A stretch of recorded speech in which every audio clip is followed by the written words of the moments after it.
घरातीलच तिखट मिठापासून आजच्या या झणझणीत चटण्या आपण बनवणार आहोत.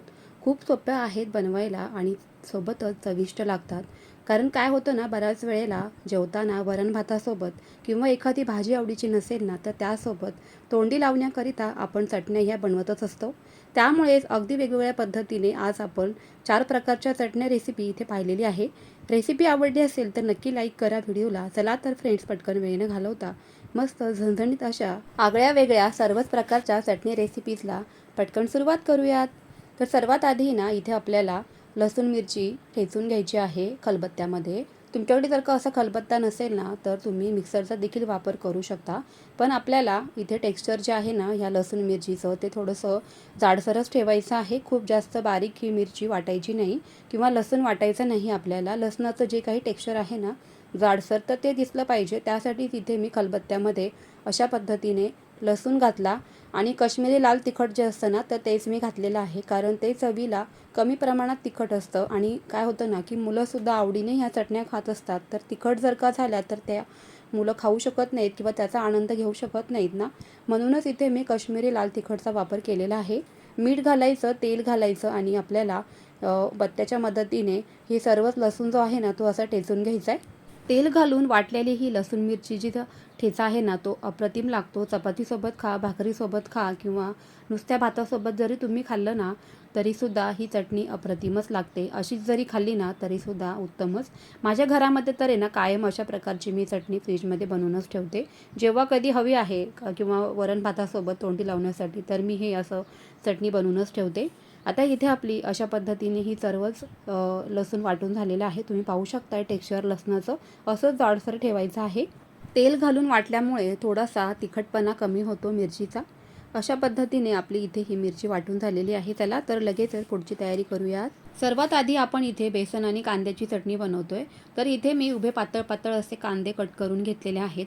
तुम्हाला जेवढ्या क्वांटिटीमध्ये ही चटणी बनवायची आहे, तेवढ्या क्वांटिटीमध्ये तुम्ही इथे कांदे कापून घ्यायचे आहेत. आता इथे मी एक पॅन ठेवलेला आहे गॅसवर आणि आता आपल्याला हे कांदे जे आहेत ना, ते या पॅनमध्ये घालून घ्यायचे. सुरुवातीला गॅसची फ्लेम मोठी ठेवून कांद्यामध्ये जे काही मॉइश्चर आहे किंवा पाणी आहे, ओलावा आहे, तर तो आपल्याला पटकन काढून घ्यायचा आहे. त्यासाठीच इथे मी हे कांदे सर्व सेपरेट करून घेते, म्हणजे त्याच्या आतमध्ये कुठेच पाण्याचा अंश राहणार नाही. फक्त कोरडेच हे कांदे आपल्याला पॅनमध्ये सुरुवातीला परतून घ्यायचे आहेत. गॅसची फ्लेम मोठी ठेवली तरी पण चालेल. फक्त लक्षात एवढंच ठेवायचं की कांदे खाली करपता कामा नये.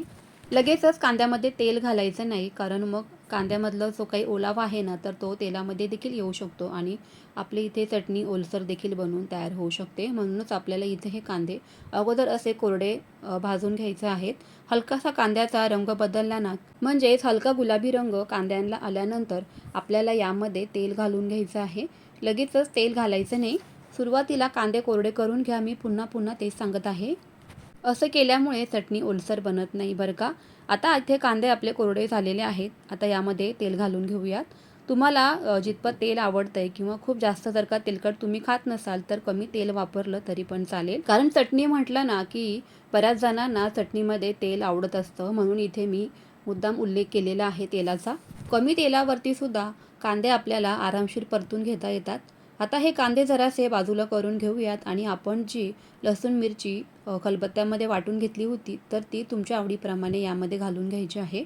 मुलांच्या आवडीनुसार तुम्ही तिखटचं प्रमाण कमी जास्त करायचं आहे. म्हणूनच मी इथे सुरुवातीला तुम्हाला सांगितलं की काश्मीरी लाल तिखट जे असतं ना, तर ते चवीला कमी तिखट असतं आणि आपल्या गावाकडे जे लाल तिखट बनवतात ना, तर ते लवंगी मिरचीपासून बनवतात. तर ते खूपच झणझणीत असं बनवून तयार होतं. तर ते मुलंच काय, आपणसुद्धा खाऊ शकत नाही. त्यामुळेच इथे मी काश्मीरी लाल तिखटचा वापर केलेला आहे. आता हे आपल्याला हलकंसं तेलावरती परतून घ्यायचं. गॅसची फ्लेम कमीच ठेवायची आहे आणि मीठ घालायचं. म्हणजे काय होतं ना, की हे सर्वच पदार्थ अगदी मऊ होतात मिठामुळे आणि छान शिजले जातात. आता आपल्याला हे अगदी 3 ते 4 मिनिटं असंच छान परतून घ्यायचं आहे. असं परतून घेतल्यामुळे कांद्याचा आणि लसणाचा कच्चेपणा कमी होतो. परतून घेत असताना आपल्याला कांद्यामध्ये हे सर्वच लसूण आणि मिरची एकजीव करून घ्यायची आहे. अगदी व्यवस्थित मिक्स करून घ्यायची आहे. लसणाच्या जर का काही गुठळ्या झाल्या असतील, तर त्या कांद्यामध्ये आपल्याला मिक्स करून घ्यायच्या कलथेच्या मदतीने. चमचाभर साखर आपल्याला या चटणीमध्ये घालायची आहे. साखर घातल्यामुळे अगदी अप्रतिम चवीची ही चटणी बनवून तयार होते. नक्की ट्राय करा. आता आपल्याला ही साखरसुद्धा कांद्यासोबत परतून घ्यायची आहे आणि त्यानंतर थोडंसं आपल्याला हा कांदा जो आहे ना तो असा बाजूला करून द्यायचा आहे. म्हणजे आपल्याला आता ह्याच पॅनमध्ये थोडंसं तेल घालून पुन्हा थोडंसं बेसन भाजायचं आहे. म्हणजे बेसन कांद्याची चटणी बनवतोय ना आपण, म्हणून हे बेसन आपल्याला इथे भाजून घ्यायचं आहे. ही प्रोसेस करायची आहे. तुम्ही दुसऱ्या एखाद्या छोट्या कढईमध्ये किंवा पातेल्यामध्ये सुद्धा हे बेसन पीठ भाजून घेऊ शकता. पण इथे मी मला आणखीन चटण्या तुम्हाला दाखवायच्या आहेत रेसिपीज, तर मग खूप जास्त काम वाढायला नको, म्हणून इथे मी अगदी शॉर्टकट वापरला आहे. छोट्या इथे मी 2 वाटी बेसन पीठ घेतलेलं आहे. म्हणजे चमच्यानी जर का मोजलो ना तर 5 ते 6 चमचे इथे बेसन घेतलेलं आहे. आता हे बेसन आपल्याला अगदीच कमी गॅसवरती भाजून घ्यायचं आहे. असं कढईला तुम्हाला बेसन भाजायची अडचण होत असेल तर तुम्ही दुसऱ्या कढईमध्ये सुद्धा असं हे बेसन पीठ भाजून घेऊ शकता. चमच्याच्या मदतीने काही गुठळ्या होत असतील बेसनामध्ये, पिठामध्ये, तर आपल्याला ते अशा मोडून घ्यायच्या आहेत गुठळ्या आणि अगदी व्यवस्थित 5 ते 6 मिनिटं आपल्याला हे बेसन पीठ हलकासा रंग बदलूस्तोवर भाजून घ्यायचं आहे. गॅसची फ्लेम इथे आपण स्लोच ठेवलेली आहे. बेसन भाजण्यासाठी खूप जास्तीचा वेळ लागत नाही, कारण ते पीठ आहे ना मुळातच अगदी हलकं असतं, तर ते लगेचच भाजून होतं पीठ बेसनाचं. खूप जाडही असतं, त्यामुळे त्याला खूप जास्त वेळ लागत नाही. अगदी सोपी प्रोसेस आहे. तुम्ही अगोदर जरी बेसन पीठ भाजून ठेवलं ना तरीसुद्धा चालणार आहे. आता इथे तुम्ही पाहू शकता हलकासा या पिठाचा रंग बदललेला आहे. आता आपल्याला काय करायचं आहे की हे सर्वच जे आहे ना कांदे आणि बेसन पीठ आपल्याला मिक्स करून घ्यायचं आहे. खूपच कमी वेळामध्ये अप्रतिम चवीची ही बेसन कांद्याची चटणी बनवून तयार होते. तुम्ही या चटणीसोबत पराठे देखील बनवून घेऊ शकता किंवा मग मुलांच्या टिफिनलाही बनवून देऊ शकता. जेव्हा कधी भाजी आवडीची नाही आहे किंवा किंवा बाजारातून भाजी आणायला विसरलो, फ्रीजमध्ये भाजीच नाही आहे, त्यावेळेला हा अगदी बेस्ट ऑप्शन आहे. नक्की तुम्ही या पद्धतीची चटणी ट्राय करून पहा आणि मला कमेंट सेक्शनमध्ये कळवायला विसरू नका. लहान मुलं तर अतिशय आवडीने ही चटणी खातात चपातीसोबत. माझ्या घरी तर आहे ना माझ्या लहान मुलाला ही चटणी जी आहे ना ती अगदी खूप जास्त प्रमाणात आवडते. अगदी वरच्यावर मी ही चटणी माझी बनवलेली असते किंवा ताजी ताजी जरी बनवली ना गरमागरम तरीसुद्धा मुलं आवडीने खातात. आता इथे अगदी 2 ते 3 मिनिटभर आपल्याला हे कांदे आणि बेसन असं परतून घ्यायचं आहे. गॅसची फ्लेम अगदी स्लो ठेवायची आहे, कुठेच वाढवायची वगैरे नाही. 3 ते 4 मिनटं अशीच ही चटणी परतू द्या. मग आपली मस्त अशी अगदी चमचमीत साखर घातल्यामुळे अशी तिखट पण नाही आणि गोड अशी चटणी बनवून तयार होते. नक्की ट्राय करा तुम्ही फ्रेंड्स. जर का बनवली नसेल अशी चटणी कधी, तर ट्राय करून बघा आणि मला कमेंट्समध्ये कळवायला विसरू नका. बेसनाला हळूहळू तेल सुटू लागलं ना की आपल्याला इथे गॅस लगेचच बंद करून घ्यायचा आहे. मस्त अशी चटणी आपली इथे बनवून तयार झालेली आहे. तुम्ही पाहू शकताय. टेक्स्चर तर पहा ना लसणामुळे काय मस्त आणि जबरदस्त असं आलेलं आहे. कारण कांदेसुद्धा इथे आपण उभे लांब लांब कट करून घेतल्यामुळे चटणीला टेक्स्चर तर जबरदस्त असं आलेलं आहे. आता ही चटणी एका वाटीमध्ये काढून घेऊयात. अगदी घरातीलच साहित्यामध्ये चटपटीत आणि चमचमीत अशी ही झणझणीत बेसन कांद्याची चटणी बनवून तयार झालेली आहे. आता आपण त्याच तव्यामध्ये काय करतोय, टोमॅटोची चटणी बनवतोय. तर त्यासाठी इथे मी लाल बुंद असे टोमॅटो ताजे बारीक कट करून घेतलेले आहेत. तर तुम्हाला जर का मधला भाग टोमॅटोच्या आतला बियांचा भाग काढायचा असेल तर तुम्ही काढून घेऊ शकता. मी इथे काही काढून घेतले नाही आहे. त्याच्यामुळे काय होतं ना की चटणीमध्ये आंबटपणा आहे ना तो राहतो तसाच. तुम्हाला नसेल आवडत तर तुम्ही काढू देखील शकता.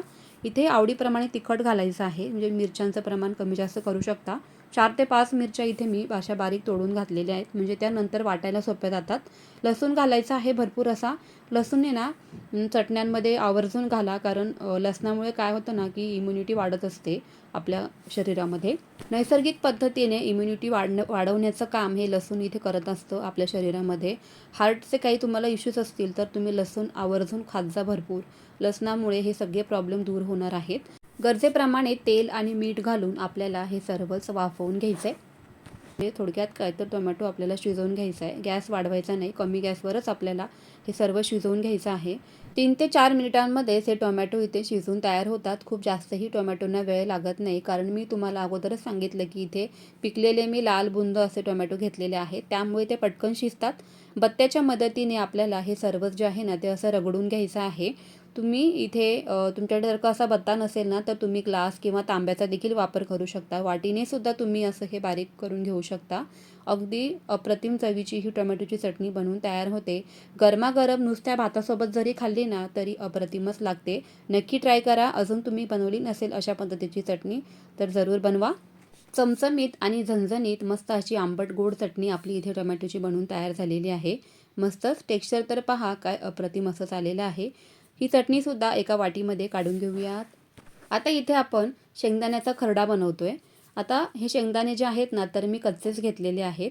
तेलावरती आपल्याला मस्त असे अगदी कमी गॅसवरती साल सुटेपर्यंत भाजून घ्यायचे आहेत. म्हणजे साल निघेपर्यंत, म्हणजे जसं चटचट आवाज येतो ना शेंगदाणे भाजताना, तसेच आपल्याला भाजून घ्यायचे आहेत. गॅस जर का मोठा ठेवला ना, तर ते आतपर्यंत शेंगदाणे भाजत नाहीत व्यवस्थित.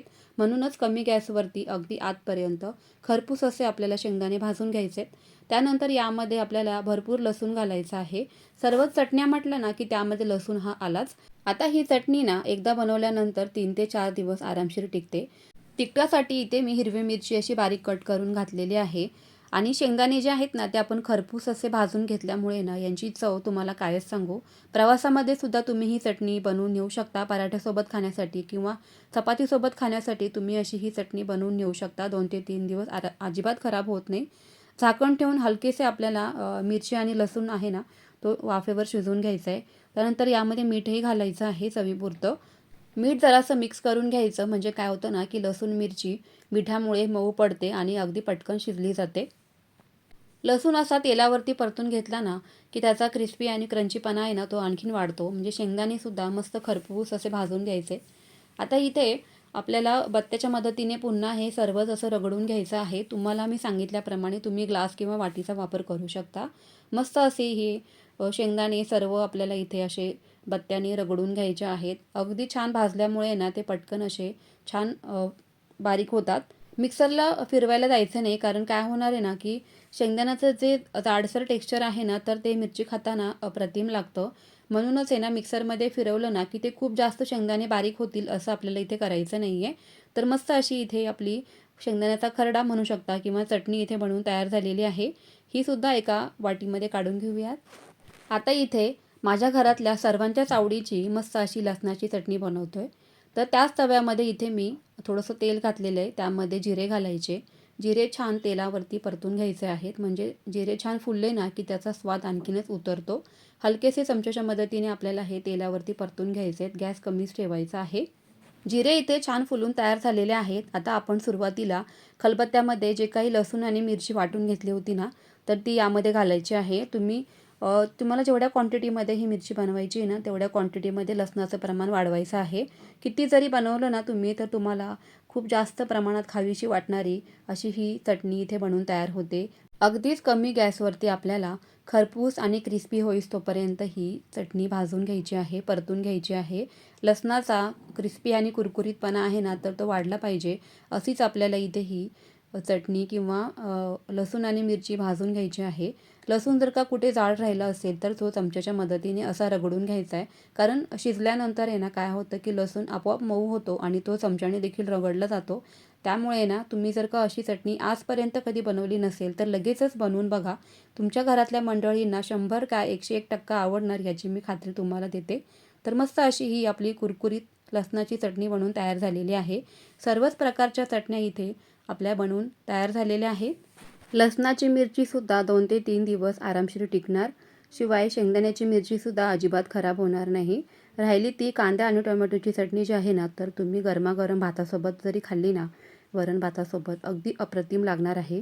कसे वाटल्या रेसिपीज मला नक्की कमेंट सेक्शनमध्ये कळवायला विसरू नका, की तुम्हाला सर्वात जास्त कुठली चटणी रेसिपी आवडली ते. चला तर फ्रेंड्स, पुन्हा भेटूयात अशाच छानशा मस्त अशा नवीन एका रेसिपीसोबत. तोपर्यंत तुम्ही जर का चॅनलवर नवीन असाल आणि चॅनेलला अजूनही सबस्क्राईब केलेलं नाही आहे, तर पटकन अशाच छान छान रेसिपीसाठी सबस्क्राईब करून घ्या. माझ्या सर्वच रेसिपीज तुम्हाला आवडत असतील, तर जाता जाता व्हिडिओला एक लाईक नक्की करून जा.